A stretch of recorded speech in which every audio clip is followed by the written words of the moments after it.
तकदीर के खेल से कभी उदास नहीं होते, जिंदगी के जंग में कभी नाराज नहीं होते।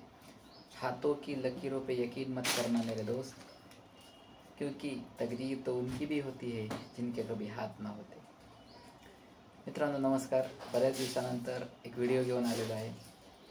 नुकताच भारतानं T20 विश्वचषक जिंकलेला आहे, 9वी एडिशन झालेली आहे। याच्या आधी 2011 साली आपण शेवटचा वर्ल्ड कप जिंकला होता। म्हणजे जवळपास 13 वर्षाची प्रतीक्षा इथं भारतानं संपवलेली आहे। आपल्या प्रत्येक आपल्या प्रत्येक फ्रेंड सर्कलमध्ये असे 2 ते 3 मित्र नक्कीच असतात मित्रांनो, की ज्यांना क्रिकेटची अतिशय आवड असते। तुम्हाला, मला, आपल्यापैकी बऱ्याच मित्रांना क्रिकेटची अतिशय मनापासून आवड असते। क्रिकेट खेळही असा आहे ना, जो बरंच काही शिकून जातो। आजचा व्हिडिओ त्याच्याबद्दलच आहे मित्रांनो, की क्रिकेट आपल्याला काय शिकवतं। क्रिकेटमध्ये असे काही व्यक्तिमत्व आहेत, असे काही प्लेयर्स आहेत ज्यांना कित्येक जण आयडॉल मानतात। पण आयडॉल हे नुसते आयडॉल फक्त टाइमपास पुरते असायला नाहीत मित्रांनो। मला असं वाटतं की आपण जे आयडॉल निवडतो त्यांच्याकडून आपण खरंच काहीतरी शिकलं पाहिजे। त्यांच्या व्यक्तिगत आयुष्यामध्ये जे काही चढ-उतार येतात, त्यांनी जे काही अप्स अँड डाऊन्स अनुभवले, जे काही स्ट्रगल केलाय, भलेही तो वेगळ्या लेवलचा असेल, पण माणूस कठीण परिस्थितीमधून कशा प्रकारे बाहेर निघतो हे त्यांच्याकडून आपण शिकलं पाहिजे। आणि म्हणूनच मी असंच काही उदाहरणं देऊन आपल्याला नक्कीच क्रिकेटमधून आपण काय घेऊ शकतो हे सांगण्याचा प्रयत्न करणार आहे। तर मित्रांनो, ऋषभ पंत झालं, हार्दिक पांड्या झालं, Rohit Sharma, the king of cricket म्हटलं जातं, विराट कोहली झालं, आणि अतिशय शांत असं व्यक्तिमत्व द वॉल राहुल द्रविड, अशी एकापेक्षा एक उत्कृष्ट व्यक्तिमत्व आहे ज्यांच्या आयुष्यामध्ये मागच्या काही दिवसामध्ये आपण पाहिलं खूप वेगवेगळ्या घडामोडी घडल्या होत्या, पण त्यालाही सरपास करून ते पुढे आले। त्यांनी स्ट्रगल स्वीकारला, त्यांनी पेशन्स ठेवला, त्यांनी हार्डवर्क कन्सिस्टंट राहिले आणि आज यशाच्या शिखरावर ते पोहोचलेले। ऋषभ पंतचं उदाहरण घ्यायचं झालं तर मित्रांनो, आय थिंक 19 डिसेंबरला 2022 समथिंग त्याचा ॲक्सिडेंट झाला होता। अतिशय पॅशनेट क्रिकेटर आहे आपल्या क्रिकेट टीममधला, विकेट कीपर म्हणून सध्या तो रोल आपल्या इंडियन टीममध्ये प्ले करत असतो। तर त्याच्या आईला भेटायला, नवीन वर्षाच्या संध्येला आईला भेटायला जात असताना त्याचा ॲक्सिडेंट झाला मित्रांनो। इतका गंभीर तो अपघात होता की सगळ्यांना वाटलं की हा वाचला तरी खूप आहे, क्रिकेट तर खूप लांबची गोष्ट झाली। पण तशा कंडिशनमध्ये तो बोलताना सांगतो, त्याचा इंटरव्ह्यू घेतला गेला ॲक्सिडेंट झाल्यावर, रिकवर झाल्यावर तो स्वतः सांगतो की माझा जो पाय होता, इतका भयानक ॲक्सिडेंट होता तो, त्याचा जो पाय होता राईट लेग, तो टोटली 90 डिग्रीमध्ये राईट साईडला टर्न झाला होता। त्याही कंडिशनमध्ये त्याचा प्रेझेन्स ऑफ माइंड पाहतो, जे वाचवायला माणसं आली त्याला, त्या माणसांना बोलून सांगतो की हा जो माझा पाय आहे तो सरळ करा। त्या कंडिशनमध्ये तितकी पेन सहन करून त्यानं तो पाय सरळ करून घेतला आणि डॉक्टरने त्याला हॅट्स ऑफ केलं। त्याला डॉक्टर सांगतात की सगळ्यात मोठी जे प्रेझेन्स ऑफ माइंड तू दाखवलंस, तर तुझा पाय जो सरळ केलास, 90 डिग्रीमध्ये जो पाय टर्न झाला होता, नाहीतर तो पाय कापावा लागला असता। मित्रांनो, त्याच्यानंतर त्याला विचारलं गेलं की तू खरंच या ॲक्सिडेंटमधून वाचल्यानंतर क्रिकेट खेळण्याचा विचार केला होता का? तर तो सांगतो, माझ्यासाठी खरंच मी क्रिकेटशिवाय जगणं सुद्धा इमॅजिन करू शकत नाही। म्हणजे क्रिकेट नाही खेळणार तर मी काय करणार हे खरंच मला इमॅजिन सुद्धा नाही करू शकत। इतका पॅशनेट प्लेयर। त्याच्यानंतरनं तो MCAला गेला, नॅशनल क्रिकेट अकादमी बेंगलुरू इथं जाऊन त्यानं रिकव्हरी घेतली, रिहॅबिलिटेशन झालं त्याचं। त्याच्यानंतर रिकवर झाला, पुन्हा क्रिकेट खेळायला लागला। IPLमध्ये मागच्या फर्स्ट टाइम परत क्रिकेट खेळायला आला, एकदम धडाकेबाज पुनरागमन केलं आणि नुकत्याच झालेल्या वर्ल्ड T20 विश्वचषकामध्ये अतिशय अफलातून असं योगदान त्यानं स्टंप्स मागून दिलं। कित्येक अतिशय भन्नाट असे झेल घेतले, कॅचेस घेतल्या, बॉलरला मोलाचं असं मार्गदर्शन केलं। पाकिस्तान विरुद्धची मॅच जर जिंकण्यामध्ये सगळ्यात मोलाचं कोणाचे योगदान असेल तर ते फक्त ऋषभ पंतचं होतं मित्रांनो। हा प्लेयर दिसायला जितका बॅटिंग परफॉर्मन्समध्ये, किपिंग परफॉर्ममध्ये भारी दिसतो ना, तितकंच त्याच्या वैयक्तिक आयुष्यामध्ये सुद्धा तो क्रिकेटबद्दल पॅशनेट आहे मित्रांनो। त्याचे काही व्हिडिओ पाहिले मी, तेव्हा कळालं की खरंच यार, आपल्या आयुष्यामध्ये जगताना सुद्धा आपल्यासमोर किती संकट आली ना, तर आपलं पॅशन, आपलं व्यक्तिमत्व असलं पाहिजे की आपल्यामध्ये काहीतरी पॅशन असलं पाहिजे। ते अचीव्ह करण्यासाठी मी कोणत्याही थराला जाईल, पण त्याच्याशिवाय माघारी येणं मला मान्य नसावं। हार्दिक पांड्या दुसरं एक एक्झाम्पल आहे मित्रांनो। आपल्याला माहिती आहे IPLमध्ये काय झालं होतं आणि कशा प्रकारे त्यानं बाउन्स बॅक केलं। हार्दिक पांड्या रिप्लेस केला गेला कॅप्टन्सीला. कोणाला? रोहित शर्माला, मुंबई इंडियन्सचा कॅप्टन, ज्यानं मुंबईला 5 IPL ट्रॉफी जिंकवल्या. ते रिप्लेस करणं झालं मुंबई इंडियन्सच्या फॅन्सला ते सहन झालं नाही. आणि त्याच्यानंतर जी ट्रोलिंग सुरू झाली हार्दिक पांड्याला, वैयक्तिक लाईफपासून ते प्रोफेशनल लाईफपर्यंत प्रत्येक ठिकाणी त्याला ट्रोल केलं गेलं. खूप मोठे व्हिडिओ त्याच्यावरती आले. जिथं जो व्हिडिओ दिसल तो हार्दिक पांड्याला ट्रोल करत होता. त्याच्यानंतरही त्यानं ते पर्सिस्टंट राहायला विचारलं. त्यानं एक सुद्धा रिप्लाय नाही दिला. छपरी, डायरेक्ट एका शब्दामध्ये त्याचं उदाहरण म्हणजे भर स्टेडियममध्ये त्याला छपरी या नावानं लोक ओरडायला लागायचे. खूप मोठ्या प्रमाणावर त्याला बू केलं गेलं. म्हणजे निगेटिव्हिटी इतक्या प्रमाणात त्याच्याबद्दल पसरली होती लोकांमध्ये. पण तरीही तो शांत राहिला. त्यानं कसल्याच प्रकारचं रिॲक्शन नाही दिली. इतके मोठे चढउतार येत होते. सगळ्या पॉझिटिव्हिटी निगेटिव्हिटीला तो पुरून ओढला. आणि या नेमक्यात झालेल्या वर्ल्ड कपमध्ये त्याचं सिलेक्शन नुसतं सिलेक्शनच नाही झालं, तर ॲज अ व्हाईस कॅप्टन म्हणून तो खेळला. अरे खेळलाच काय, प्रत्येक क्षेत्रामध्ये त्यांना आपलं जितकं अमूल्य योगदान आहे ते सर्व काही दिलं. पहिल्याच मॅचमध्ये 3 विकेट आणि चांगले रन्स करून एक अतिशय छान असं योगदान दिलं. आणि अंतिम मॅच जर जिंकली आपण कोणामुळं असेल तर ती खरोखर हार्दिक पांड्यामुळं. खरं योगदान शेवटच्या ओव्हरला मित्रांनो 16 रन्स पाहिजे होते 6 बॉल्समध्ये. कुणालाही वाटत होतं ही मॅच आपल्या हातात नाहीये, कारण समोर स्ट्राईकला होता तो डेव्हिड मिलर, ज्याच्या नावावर फक्त 35 बॉलमध्ये सेंचुरी जमा आहे. कुणालाही वाटलं होतं की डेव्हिड मिलर सारखा बॅट्समन, आणि ती पण फायनल आहे, तो जाऊ देईल का? आणि आफ्रिका याच्या आधी कधी पण फायनलला गेली नव्हती. फर्स्ट टाइम ती फायनलला गेली. चोकर्स या नावानं आफ्रिकेला हिनवतात लोक. मग आफ्रिका आपल्या हातून ही मॅच कशी जाऊ देईल? प्रत्येकाला वाटलं होतं की, आणि तसंच झालं. हार्दिक पांड्यानं पहिला बॉल फायनल ओव्हरचा टाकला. पहिल्याच बॉलला अतिशय भन्नाट असा स्ट्राईक त्यानं मारला. तो बॉल 6च होता जणू, पण अतिशय उल्लेखनीय असे जबरदस्त असा कॅच बाउंड्री लाईनला सूर्यकुमार यादवनं पकडला. आणि तो झेल 6 होण्यापासून वाचला.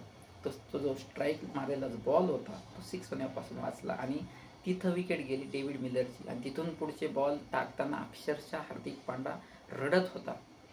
जितके त्यानं बॉल टाकले तिथंच त्याला रडू कोसळलं. कारण त्याच्यानंतरनं त्याचा इंटरव्ह्यू घेतला गेला की तू इतक्या लवकर का रडायला आलं तू?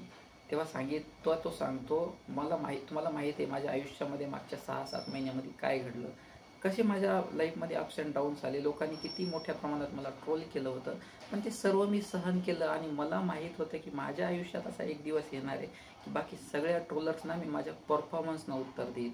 आणि म्हणूनच म्हणतात मित्रांनो, शराबा करने से जवाब देने से अच्छा है कि तुम अपनी परफॉर्मन्स से जवाब दे के लोगों का मुंह बंद करो. अगदी तसंच काम हार्दिक पांड्याने केलं होतं. आणि म्हणून आज हार्दिक पांड्या नव्या यशाच्या शिखरावर दिसतो. मित्रांनो, हार्दिक पांड्या काय सांगून जातो आपल्याला? इनडायरेक्टली तो हेच सांगतो की तुमच्या आयुष्यामध्ये तुमच्या आजूबाजूला काही असे लोक असतात जे तुम्हाला निगेटिव्हली बोलतील, तुम्हाला डिप्रेस करण्याचा प्रयत्न करतील. तुम्ही कितीही चांगलं वागा त्यांच्यासोबत, तुम्हाला कायम डिमोटिवेट करतील. तुमच्या पॉझिटिव्ह फिलिंग्स ते कायम दाबून टाकतील. तुम्हाला परफॉर्मन्स करण्यामध्ये सुद्धा तुम्हाला मनापासून निगेटिव्हिटी वाटेल, असं काम ते करतील. पण तुम्ही काय करायचं? तुम्ही फक्त एकच गोष्ट करायची, तुम्ही तुमच्या कामानं त्यांना उत्तर द्यायचे. कसलंच उत्तर वैयक्तिकरित्या नाही द्यायचं. शब्दानं उत्तर देण्यापेक्षा कृतीतून उत्तर दिलं कधीही चांगलं. हा हार्दिक पांड्या आपल्याला सांगून जातो. मित्रांनो, हर्षदीप सिंगला आपल्याला माहीत आहे इंडियाचा लीडिंग विकेट टेकर ठरला आहे तो.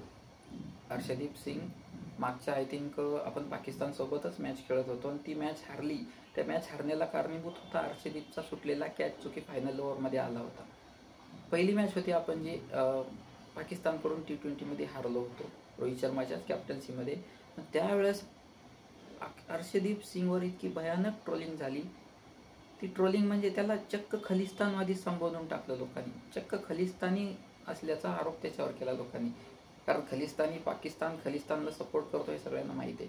लोकांनी सांगितलं का हा खलिस्तानी आहे म्हणून याला पाकिस्तानला जिंकवायचं होतं, म्हणून यांनी मुद्दामून कॅच सोडला. पण खरं त्याचं उत्तर त्याने त्या दिवशी दिलं नाही. मित्रांनो, यंग होता, त्याने शिकला, आपल्या चुकातून तो शिकला.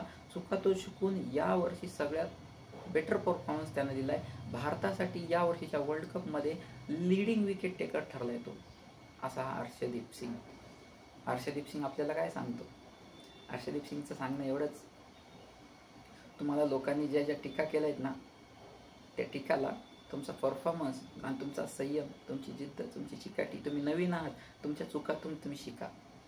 तुमच्या चुकातून जे शिकसाल तुम्ही आणि ते शिकून पुढे जे इम्प्रूव्हमेंट करसाल त्याच्यातून तुम्हाला जो रिझल्ट मिळेल तो खरंच तुम्हाला यशाच्या शिखरावर नेणार असेल. विराट कोहलीबद्दल काय बोलावं. नक्कीच मी विराट कोहली यांच्याबद्दल बोलणे इतका मोठा नाही आहे मित्रांनो, पण तरीही मला आठवतं तो बॅड पॅच. विराट कोहलीला मी स्वतःचा एक आयडॉल मानतो मित्रांनो, कारण त्याच्या बॅड पॅचमधून मी जे काही शिकलो आहे त्याचं तर वैयक्तिक आयुष्यातलं फेल्युअर होतंच, पण एका यशाच्या शिखरावर कायम ज्याला लोकांनी डोक्यावरती मिरवलं अशा व्यक्तीला जेव्हा फेल्युअर येतं ना तेव्हा त्याच्या पाठीशी कोणीच उरत नाही हे मी पाहिलं मित्रांनो. अक्षरशः सुनील गावस्कर ज्यांना आपण सर म्हणून संबोधतो, one of the greatest man of the Indian cricket history, Sunil Gavaskar सरांनी सुद्धा त्याच्यावर वैयक्तिक पातळीवरती टीका केली. इतकी भयानक टीका होती, पण ते त्यानं सर्व काही सहन केलं. 1021 दिवस विराट कोहलीची मुद्दामून ओळखच अशी आहे की सेंचुरीसाठी तो ओळखला जातो. आत्तापर्यंत सध्या खेळत असलेल्या प्लेयरमध्ये असा एकही प्लेयर नाही ज्याच्या नावावर 71 सेंचुरी आहेत. विराट कोहली असा एकमेव प्लेयर आहे जो सध्या पण खेळतोय, त्याच्या नावावरती तिन्ही फॉर्मॅटमध्ये मिळून 71 सेंचुरीज आहेत. पण 1021 दिवस असे आले मित्रांनो त्याच्या करिअरमध्ये, तो एकही शतक झळकावू शकला नाही. बाकीच्या प्लेयरसाठी जे खूप मोठी गोष्ट असते 50 मारलं, ते त्याचं फेल्युअर होतं. आय थिंक 24 का 25 50 मारले त्यानं त्या दिवसांमध्ये, पण तरी त्याचं फेल्युअर समजलं गेलं. कारण का तर त्याचा दर्जाच इतका मोठा होता की लोकांना ते फेल्युअर वाटत होतं. विराट कोहली थांबला म्हणजे शतक होणार म्हणजे होणार. पण विराट कोहलीला ज्या वेळेस त्याचा बॅड पॅच आला त्याला सपोर्ट करायला किती जण होते मित्रांनो, खरंच हे विचार करण्याला एक गोष्ट आहे. त्याच्या खूप जवळच्या मित्रांनी, सिनियर मित्रांनी त्याला ट्रोल केलं होतं की विराट कोहली आता संपलाय, विराट कोहलीनं त्याचं करिअर आता स्टेबल राहू शकत नाही, त्यानं निवृत्तीचा विचार करावा, इथपर्यंत सल्ले देणारे होते. असा तो काळ त्यांना अनुभवला. असा तो स्वतः ज्यावेळेस बोलतो त्याला फक्त एकमेव व्यक्ती होती ज्यानं फोन करून सांगितलं होतं की तू तो नक्की याच्यातून बाहेर येशील, आणि ती व्यक्ती होती थाला, म्हणजेच महेंद्रसिंग धोनी. तो स्वतः सांगतो, महेंद्रसिंग धोनी असा एकमेव व्यक्ती होता ज्यानं मला फोन करून सांगितलं की तू स्वतःवर विश्वास ठेव, स्वतःच्या क्षमतावर विश्वास ठेव, तुला आम्ही ओळखतोय, तुला कुणाला प्रूव्ह करायची गरज नाही. सध्या तू बॅड पॅचमधून जातोय तुला माहिती आहे, पण स्वतः फक्त पर्सिस्टंट राहा, टिकून राहा. आणि त्या काळात सुद्धा विराट कोहली सांगतो असा एकही दिवस नव्हता की मी ज्या दिवशी नेटमध्ये गेलो नाही, प्रॅक्टिस केलो नाही. रोजचे 100 200 बॉल तो प्रॅक्टिस करायचा, नेट प्रॅक्टिस करून परत मॅचेस यायचा, खेळायचा. कारण ज्या व्यक्तीला खेळाशिवाय माझं आयुष्य काय हे माहीत नाही तो व्यक्ती खेळापासून लांबण्याचा विचारच करू शकत नाही. आणि असाच परत एक दिवस आला. मला आठवते अफगाणिस्तान विरुद्धची T20 आशिया चषक होता तो. आशिया चषकच्या शेवटची मॅच होती आपली अफगाणिस्तानसोबतची, आणि त्या मॅचमध्ये विराट कोहलीनं 20मधली आपली पहिली सेंचुरी मारली. आणि त्या बॅड पॅचमधून तो बाहेर त्या दिवशी आला. त्या दिवशी त्याच्या चेहऱ्यावरचं जे हास्य होतं ते सुटलो रे बाबा एकदाचा, अशा प्रकारचा आपण आपल्या स्पर्धा परीक्षा क्षेत्रात पाहतो. एखादी पोस्ट मिळाली विद्यार्थ्याला की यश मिळाल्यापेक्षा त्याच्या मनावरची भावना असते की ठीक सुटलो रे बाबा एकदाचं या अपयशाच्या चक्रातून. तर मित्रांनो, मी म्हणतो विराट कोहलीकडून आपण एवढं शिकायला पाहू.